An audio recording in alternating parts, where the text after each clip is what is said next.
अस्सलामु अलैकुम रहमतुल्लाह।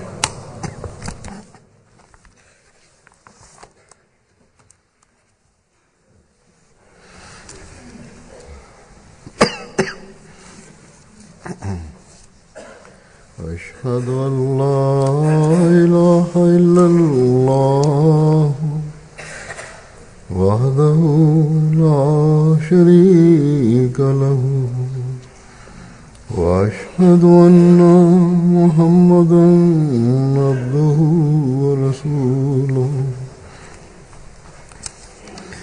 अम्मा बअदु फ़अऊज़ु बिल्लाहि मिनश शैतानिर रजीम बिस्मिल्लाहिर रहमानिर रहीम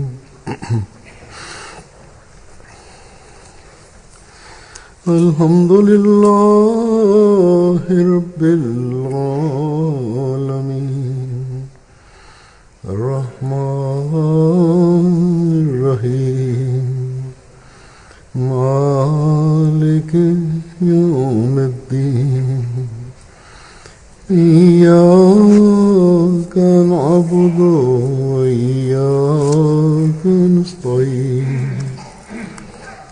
اهدنا الصراط المستقيم صراط الذين أنعمت عليهم غير المغضوب عليهم ولا الضالين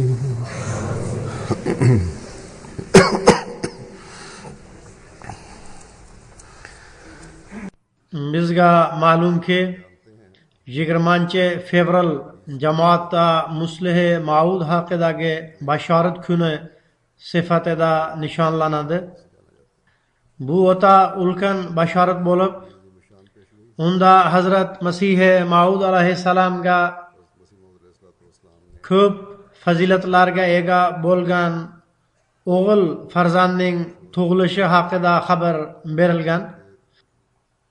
Mazkur bashoratda uning uzoq umr ko'rishi haqida xabar bor edi. Hazrat Masihi Maud alayhissalom tuzgan jamoatning Muslihe Maud davrida nihoyatda ziyoda rivojlanishi haqida xabar ham bor edi. Muslihe Maud Hazrat Mirza Bashiruddin Mahmud Ahmadning 52 yillik xalifalik davrida bu bashoratning barcha qismlarining so'zma-so'z amalga oshganiga Ahmadiyya jamoatining tarixi guvohdir. Bir adolatli va ma'naviy ko'zi bor kishi uchun faqat bu bashoratgina Hazrat Masihi Maud alayhissalomning haqqoniyligiga katta dalildir. 3 kundan so'ng 20 fevral bo'ladi. Men bugun bu bashoratga tegishli Hazrat Muslihe Maud raziyallohu ta'ala anhu o'zlari bayon qilgan so'zlardan ba'zi iqtiboslarini taqdim etaman. Bu so'zlar u zot raziyallohu anhuning Alloh taolo tomonidan xabar olishi va bu bashoratning o'z zotida amalga oshishini yoritadi. Alloh taolo 1914-yili Hazrat Muslihe Maudni xalifalik mansabiga tayinladi. Muslihe Maud haqidagi bashoratning barcha qismlari Hazrat Muslihe Maud raziyallohu anhuning zotida amalga oshayotgani ko'rinar edi. U paytda odamlar va olimlarning ko'pchiligi ham u zot raziyallohu anhuning o'zlarini Muslihe Maud deb tushunar edi. Biroq Hazrat Muslihe Maud o'zlari bu narsani e'lon qilmadilar. Hattoki u zot raziyallohu anhu xalifaligiga 30 yil bo'ldi. Shundan so'ng bir tushga binoan u zot raziyallohu anhu o'zlarining Muslihe Maud ekanliklarini e'lon qilib, tabiatim jihatdan mening e'lon qilishim va o'z tushimni batafsil bayon qilishim menga og'ir botadi dedilar. Yana u zot radhiyallohu anhu ko'p joylarda shunday dedilar: o'z tabiatimga ko'ra tushim va ilhomlarimni aytib berishdan tortinaman. Biroq vaziyatga qarab ba'zilarini esa aytib berishga ham to'g'ri keladi. Demak, u zot radhiyallohu anhuga bundan oldin ham jamoat a'zolari va olimlari tomonidan sizlar o'zlaringizning muslihi ma'ud ekanligingizni e'lon qilib qo'yinglar deb aytilar edi. Biroq u zot radhiyallohu anhu e'lonning keragi yo'q. Agar men muslihi ma'ud bo'lsam va bashorat menga to'g'ri kelayotgan bo'lsa, mayli. Biroq qandaydir da'voning ne hojati bor deb aytar edilar. U zot radhiyallohu anhu odamlarga javoban bir marotaba shunday dedilar: Hazrat Masih Maud alayhissalomga bildirilib, musulmon ummatidagi mujaddidlarning chop etilgan ro'yxatidan qanchasi da'vo qilgan? U zot radhiyallohu anhu davom etib shunday deydilar: Hazrat Masih Maud alayhissalomning menga Avrangzeb ham o'z davrining mujaddidi sifatida ko'rinadi deb aytganlarini o'zim eshitganman. Biroq u qandaydir da'vo qilganmi? Umar ibn Abdul Aziz mujaddid deb ataladilar. Ularning biror da'vosi bormi? Yana u zot radhiyallohu anhu shunday deydilar: Demak, Alloh taolo tomonidan yuborilmagan kishi uchun da'vo shart emas. Bashoratlarda da'vo faqat Alloh taolo tomonidan tayinlanganlargagina shartdir. Tayinlanmagan kishilarning faqat ishini ko'rish lozim. Agar ishi amalga oshayotgani ko'rinsa, unda uning da'vosiga ne hojat bor? Shunday vaziyatda u kishi inkor etsa ham, biz bu bashorat unga to'g'ri keladi deb aytamiz. Agar Umar bin Abdul Aziz o'zlarining mujaddid ekanligidan bosh tortganlarida ham biz u kishini o'z davrining mujaddidi deb ayta olardik. Zero mujaddid uchun da'vo shart emas. Tayinlangan mujaddidlar uchun da'vo shartdir. Biroq o'z davrida qulayotgan islomni tiklagan va dushman hujumlarini qaytargan kishi o'zi bilmasa ham biz uni mujaddid deb ayta olamiz. Hazrat Masih Maud alayhissalom da'vo qilganlaridek da'vo qilgan kishigina tayinlangan mujaddid bo'la oladi. Demak, men tomonidan muslihi Maud ekanligimga da'voning hojati yo'q. Muxoliflarning gap so'zlaridan hech siqilmaslik kerak. Bu or-nomusga tegadigan narsa ham emas. Dunyo nazdida kishi razil bo'lsa ham, biroq Alloh taolo tomonidan topiladigan izzatgina haqiqiy izzat bo'ladi. Agar u Alloh taolo yo'lidan yursa, albatta hurmat qozonadi. Agar biror kishi yolg'on gapirib, o'zining noto'g'ri da'vosini isbotlab bersa ham, o'zining ayyorligi hamda makkorligi sabab odamlar ichida g'alaba qozonib olsa, u Alloh taolaning dargohida hurmatga sazovor bo'la olmaydi. Alloh taolaning dargohida ehtirom topmagan kishi mayli u zohiran qanchalik hurmatli deb tushunilmasin, u biron bir narsa topmay ko'p narsalarni yo'qotib qo'ydi. Oxir oqibat bir kuni u kishi rasvo bo'ladi. Demak, diniy va dunyoviy ishlarda doimo rost gapiringlar. Allah Taala uchun ziyon ko'rgan kishi aslida foyda ko'radi. Demak, u zot radhiyallohu anhu bu haqda bir usuliy narsani ham aytib berdilarki, qaysi haqqoniylik bilan Alloh taolo birga bo'lsa, kimni Alloh taolo haq deb bilsa, u Alloh taolaning amaliy guvohligidan ham oshkor bo'ladi. Uning uchun da'vo qilish yoki e'lon bildirishga hojat yo'q. Biroq agar Alloh taolo xohlasa, e'lon ham qilinadi. Demak, agar birovning din ishlari Alloh taolaning rizosiga muvofiq yoki Alloh taolo tomonidan ekinligini sinash kerak bo'lsa, uni Alloh taolaning qo'llab quvvatlovlari jihatidan sinash kerak. Nima bo'lsa ham, men aytib o'tganimdek, Alloh taolo unga da'vo qilishga buyurganda, u zot Muslih Maud haqidagi bashorat menga to'g'ri keladi. Buni Alloh taolo menga oydinlashtirib qo'ydi.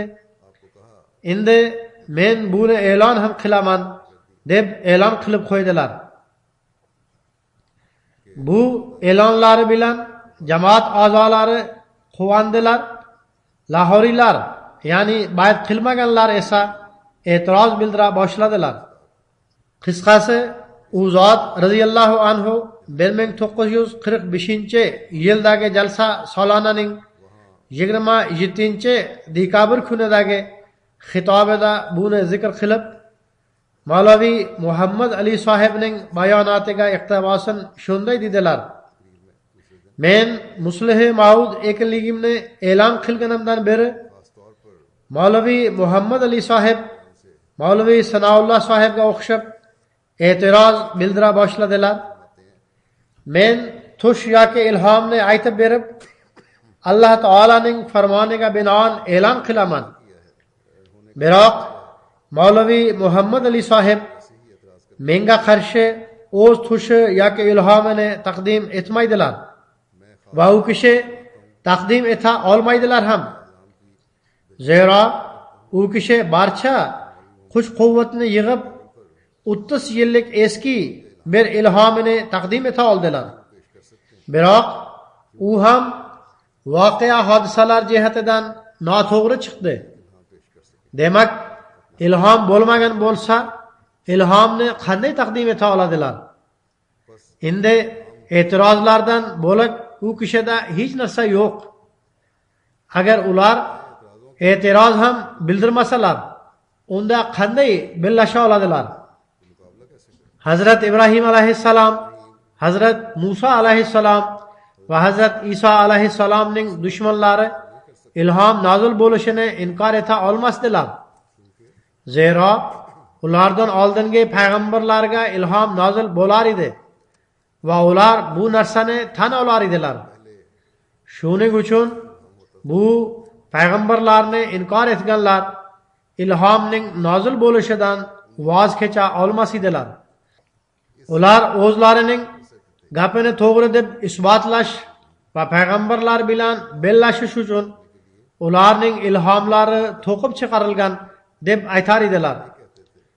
Shuningdek, payg'ambar sallallohu alayhi va sallamning dushmanlari ham u zot sallallohu alayhi va sallamning vahiy ilhomlarini to'qib chiqarilgan deb aytar edilar. Agar nasroniylar hamda yahudiylarning payg'ambar sallallohu alayhi va sallamning vahiysi nauzu billah to'qib chiqarilgan edi degan so'zlari to'g'ri bo'lganda edi, unda Alloh taolo or namusi shu ediki, u payg'ambar sallallohu alayhi va sallamga nisbatan yolg'onchilar yolg'oni oshkor bo'lsin deb ularga ilhom nozil qilar edi. Biroq Alloh taolaning ularni ilhomdan mahrum qoldirishi shuni isbotlaydiki, payg'ambar sallallohu alayhi va sallam haq edilar. U zot sallallohu alayhi va sallamning dushmanlari esa Yahudi va nasroniylar nohaq edilar. Xuddi shunday bugun Mavlavi Muhammad Ali sohib mening ilhomlarimni yolg'on deb aytadilar. Biroq nega alloh taolo menga qarshi unga rost ilhomni nozil qilmaydi, toki dunyoga Mavlaviy sohibning haq ekanligi va mening nohaq ekanligim oydinlashsin. U zot raziyallohu anhu davom etib shunday deydilar: bir kishi kunu tun Alloh taolaning bandalarini adashtirib, kunu tun ularni aldab hamda ayyorlikning noto'g'ri yo'liga solib yursin. Biroq shunda ham Alloh taolaning or nomusi jo'shqinlanmasligi hayratlanarli narsadir. Agar Alloh taolaning or nomusi qo'zg'almasa, unda shubhasiz buning ma'nosi shuki, Mavlaviy sohib uning yaqinligidan uzoqdirlar. Shuning uchun Alloh taolo u kishiga ilhom nozil qilmadi. Demak, haqqoniylikka qarshi avvaldan inkor bo'lib turgan bu narsa, ya'ni haqqoniylikka qarshilik avvaldan boshlangan va bu davom etib ketaveradi. Demak, e'tiroz qiluvchilar doimo e'tiroz bildirib turganlar. Biroq uni rad etish uchun Alloh taolani guvoh qilib turib, o'z ilhomlari va tushlarini taqdim etmaydilar va taqdim eta olmaydilar ham. Zero ular so'roqqa tutilishini bilishadi. Endi men Hazrat Muslih Maud roziyallohu anhuning ba'zi ilhomlari va tushlarini zikr qilaman. U zot roziyallohu anhu ularni Muslih Maud ekanligini e'lon qilish paytida bayon qilganlar. U zot roziyallohu anhu shunday deydilar: bu mansabga ishora qiladigan eng birinchi narsa mening bir ilhomim bor. U Hazrat Masih Maud alayhissalomning hayot ekanliklari paytida menga nozil bo'lgan. Men borib uni Hazrat Masih Maud alayhissalomga aytib berdim. Hazrat Masih Maud alayhissalom uni o'zlarining ilhomlar daftariga yozib oldilar. Bu ilhomni men takror aytib berganman. Dastlab men buni faqat xalifalikka tegishli deb o'ylar edim. Biroq endi mening zehnim bu tomonga burildiki, bu ilhomda Alloh taolo tomonidan mening ushbu mansabimga ishora bordir. U ilhom shunday edi: innallazina tabauka fawqallazina kafaru ila yawmil qiyamah. Ya'ni shubhasiz Alloh taolo sizga ergashganlarni qiyomat kunigacha inkor etuvchilar ustidan g'alaba ato etadi. Bunda nihoyatda nozik ishora bor. Birinchidan, bu bir bashoratning ro'yobga chiqish tartibini isbotlaydi. Bu ilhom Hazrat Isa alayhissalomga ham nozil bo'lgan hamda uning zikri Qur'onda uchraydi. Ammo u yerda so'zlar quyidagicha: va ja'ilul tabauka fawqallazina kafaru ila yawmil qiyamah. Va bu yerda ilhom quyidagicha so'zlardan iborat: innallazina tabauka fawqallazina kafaru ila yawmil qiyamah. Bunga sabab shuki, Hazrat Isa alayhissalomning da'vosi Musavitizmning oxirgi nubuvvatniki edi. Shunday da'volar uchun oldingi kishilarning qarshiligi lozim bo'ladi. So'ngra ular bir uzoq muddatdan so'ng bu payg'ambarga iymon keltiradilar. Biroq Muslih Maud to'g'risidagi bashoratga tegishli kishini Alloh taolo birinchi xalifa qilmoqchi edi. So'ngra ular bir uzoq muddatdan so'ng bu payg'ambarga iymon keltiradilar. Biroq Muslih Maud to'g'risidagi bashoratga tegishli kishini Alloh taolo birinchi xalifa qilmoqchi edi va xalifa esa unga tayyor jamoat to'pladi. Shu sababdan bu yerda joilul lazina degan so'zlarning keragi yo'q edi.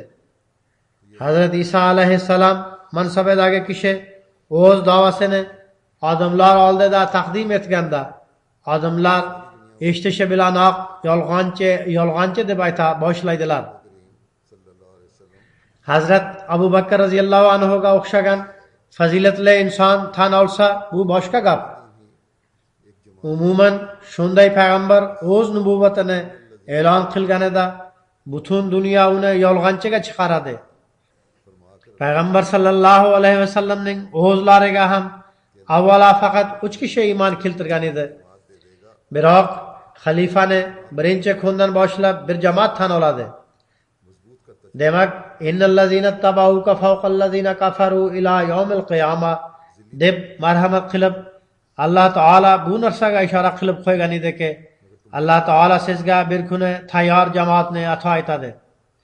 So'ngra bu jamoatning aloqasini siz bilan mustahkamlab boraveradi. Hattoki bir kuni bu jamoat zilli sifatida sizniki deb ataladi. Ba'zi kishilar sizga muxolif ham bo'ladilar, ammo sizga bayt qilganlarga Alloh taolo qiyomat kunigacha sizni inkor etganlar ustidan g'alaba ato etadi. Bu g'alaba esa imom bo'lishingiz bilanoq boshlanib ketadi. Jailullazina tabau degan so'zlarning keragi bo'lmaydi. Ya'ni siz kutib turingki, odamlar qachon iymon keltirishadi yoki qachon qarshilik qilishadi, sizni badnom yoki masxara qilishga harakat qilishadi. Ular sizni umuman yo'q qilishga hiyla va tadbirlar o'ylab topishadi hamda dunyoning bir chekkasidan ikkinchi chekkasigacha qarshilik to'foni qalqiydi. Aksincha, Alloh taolo Hazrat Masih Maud alayhissalomning tuzilgan jamoatining ko'proq qismini sizga, ya'ni Muslih Maudga topshirib qo'yadi. Bu jamoat sizga topshirilgan kunidan boshlanib, sizga ergashganlar muxoliflaringiz ustidan g'alaba qozona boshlaydilar. U zot radhiyallohu anhu shunday deydilar: qaranglar, xuddi shunday bo'lgan Hazrat Isa alayhissalomning jamoatiga 300 yildan so'ng g'alaba nasib bo'ldi. Biroq shu yerda Alloh taolo meni xilofat mansabiga qo'ygandan bir necha haftadan so'ng menga qarshi bo'lgan kishilar va mening mansabimni inkor etganlar, ya'ni lahoriylar, ular ustidan Alloh taolo menga va mening sheriklarimga g'alaba ato eta boshladi. Va bu g'alaba Alloh taolaning fazl marhamati bilan kun sayin oshib bormoqda. Lahoriylar bugun u zot radhiyallohu anhu faqat bitta tushga tayanib turib o'zining Muslih Maud bo'lishini e'lon qildilar deyshadi. U zot radhiyallohu anhu deydilar: holbuki u ham tush emas, zero unda ham so'zlar bor. Biroq men yuqorida yozgan so'zlar ilhomdir va u 40 yil oldingidir. Alloh taolo xabar berdiki, siz bir jamoatga imom bo'lasiz, uning birozgina qismi sizga qarshilik qiladi, ko'pchilik siz bilan qo'shilib qoladi. Xalifalik bilan bog'lanib turganlarga Alloh taolo qiyomat kunigacha boshqalar ustidan g'alaba ato etadi. Alloh taolaning sizga ergashganlarga sizni inkor etuvchilar ustidan qiyomat kunigacha g'alaba ato etaman degan so'zlarda shu ishora borki, Alloh taolo bir kuni menga zilli tarzda payg'ambarlarning, ya'ni Masih Nosiriy va Masih Muhammadiyning nomini berguvchidir. Zero xalifaning jamoati uning umrining oxirigacha bo'ladi. O'limdan keyin faqat payg'ambarlarning jamoati yoki ularga zil bo'lganlarning jamoati davom etadi. Shunday qilib, qafaru degan so'zlar shunga ishora qiladiki, xilofatdan keyin ba'zi payg'ambarlarning zil sifatida menga yana bir darajasi ato etiladi. Subhanallohi la yusalu amma yafal. U zot radhiyallohu anhu shunday deydilar: ikkinchisi, mening bir tushim bor. Uni men Hazrat Masih Maud alayhissalomning hayot ekinliklarida ko'rgan edim. U ham bu maqom martabadan dalolat beradi. Men Hazrat Masih Maud alayhissalom yashagan xonalaridan tashqari hovliga chiqqanimni va u yerda Hazrat Masih Maud alayhissalomning o'tirganlarini ko'rdim. U payt biror kishi kelib menga bir posilka berib, buning ozginasi siz uchun va ozginasi Masih Maud alayhissalom uchundir deb ketib qoldi. Tush holatida bu posilkaga yozilgan manzilni ko'rsam, u yerda ikkita nom yozilgani ko'rinadi. Manzil shunday yozilgan: Muhyiddin va Mo'inuddinga yetkazilsin. U zot radhiyallohu anhu davom etib shunday deydilar: men tushda tushunamanki, bulardan bir nom Hazrat Masih Maud alayhissalomniki, ikkinchisi menikidir. U paytda men yosh bo'lganligim uchun Muhyiddin ibn Arabiyning nomini eshitmagan edim. Men faqat Aurangzebning nomi Muhyiddin ekanligini bilar edim. Shuning uchun Muhyiddindan murod o'zimni tushundim. Mo'yniddin Chishti ismli Hindistonda bir katta avliyo o'tgan. Shu bois Mo'yniddindan murod Hazrat Masih Maud alayhissalom ekanligini tushundim. Biroq menga keyinchalik Hazrat Muhyiddin ibn Arabiyning katta solih kishi ekanligidan xabar bo'lganda Muhyiddindan murod dinni tiltirgan Masih Maud alayhissalom va Mo'yniddindan murod dinga yordam bergan o'zimni tushundim. Demak, xuddi ona bolani tuqqani, enaga esa emizganidek dinni tiltiruvchi Hazrat Masih Maud alayhissalomdirlar va dinga yordam hamda madad ko'rsatuvchi menman. U zot radhiyallohu anhu shunday deydilar: Hazrat Masih Maud alayhissalomning vafotidan so'ng shunga o'xshash 3-ilhom menga nozil bo'lgan. U quyidagichadir: Emalu ali Davudda shukra, ya'ni ey Davud bolalari, sizlar Alloh taolaga shukrona keltirib, uning ahkomlariga amal qilinglar. Bu ilhom orqali Alloh taolo emalu deb aytib, o'zining rizosiga muvofiq to'liqlayn amal qilishga buyurdi. Va Davud bolalari deb aytib Alloh taolo meni Hazrat Sulaymon alayhissalomga o'xshatdi. Hazrat Sulaymon alayhissalom Hazrat Davud alayhissalomdan so'ng xalifa bo'lganlar. U zot uning o'g'li ham edi. Mening esimda bor, bu ilhom shunchalik urg'u bilan nozil bo'lganki, ko'p vaqt bu ilhomning nozil bo'lish kayfiyati menda yangilanib turdi. Bu ilhom shu qadar ochiq ediki, Hazrat Masih Maud alayhissalomning vafot etganliklaridan qat'iy nazar men bu ilhom to'g'risida o'z tengdoshlarimga sayr paytida zikr qilayotganimda mening zehnimdan u zot alayhissalomning vafot etganliklari o'yi umuman birdaniga chiqib ketdi va men yugurib borib Hazrat Masih Maud alayhissalomga aytib berish uchun jo'shqinlandim. U zot radhiyallohu anhu yana shunday deydilar: Alloh taolo menga Muslih Maud bo'lishimga ko'rsatgan tushni tasdiqlovchi mening yana bir tushim shuki, men o'zimni Hazrat Masih Maud alayhissalomning baytut duosida o'tirganimni ko'rdim.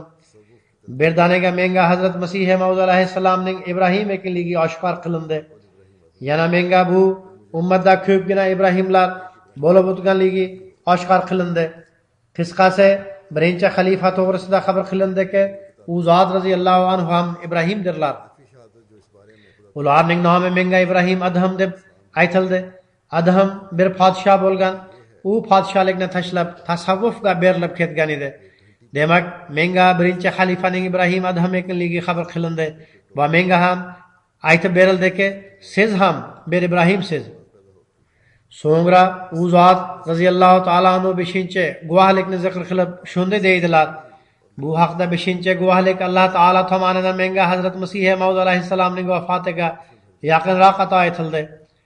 Men bir tushda ko'rdimki, bir qo'ng'iroq chalindi. Uning ovozi xuddi mis idishini chertganda chiqadigan ovozda edi. Bu qo'ng'iroqdan ham xuddi shunday jaranglagan ovoz chiqdi. Biroq u nihoyatda mayin va latifdir. Butun jahonning musiqa lazzati u bilan limma-lim to'lganga o'xshardi. Bu ovoz ko'chayib ketaverdi, hattoki fazoda mujassamlanib ramkaga aylandi, ya'ni osmonga yoyilib ramka shakliga tushdi.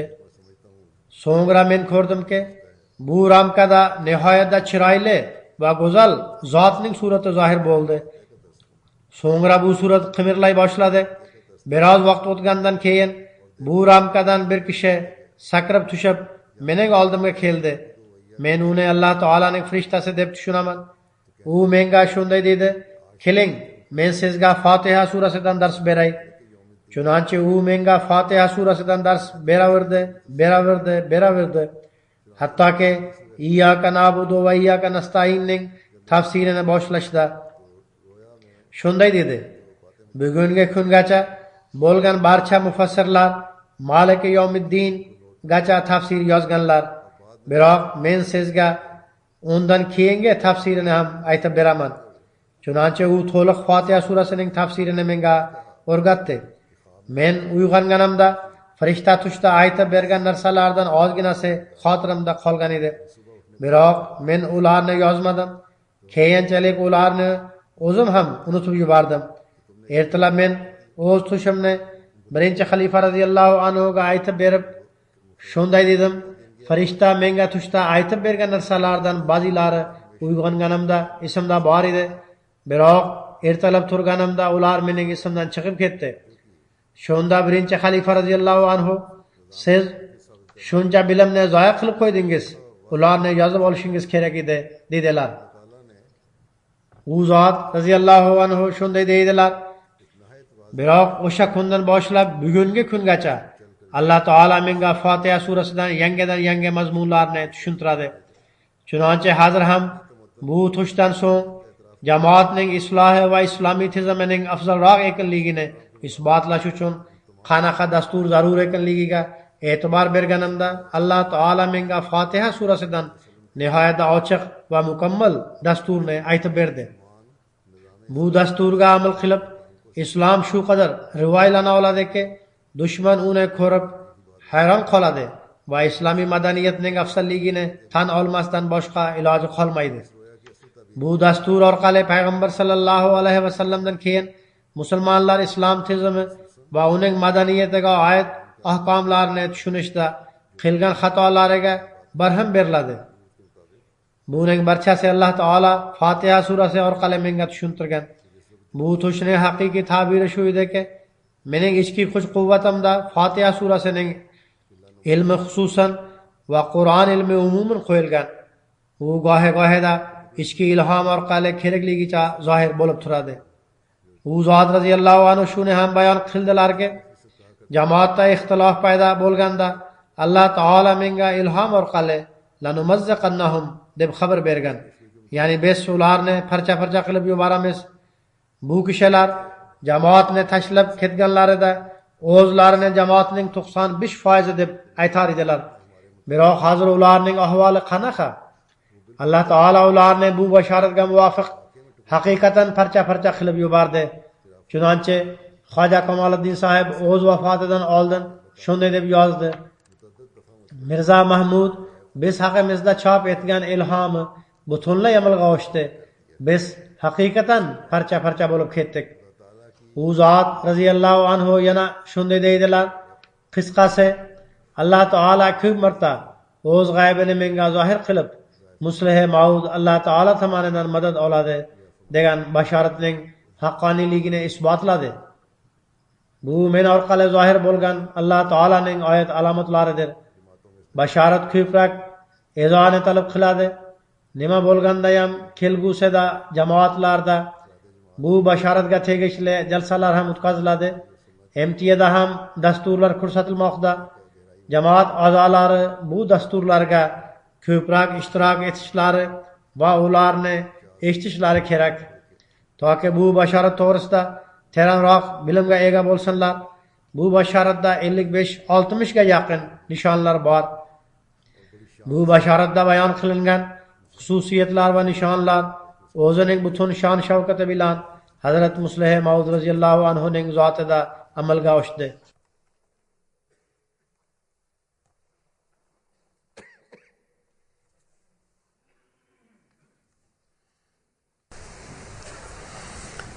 Alhamdulillah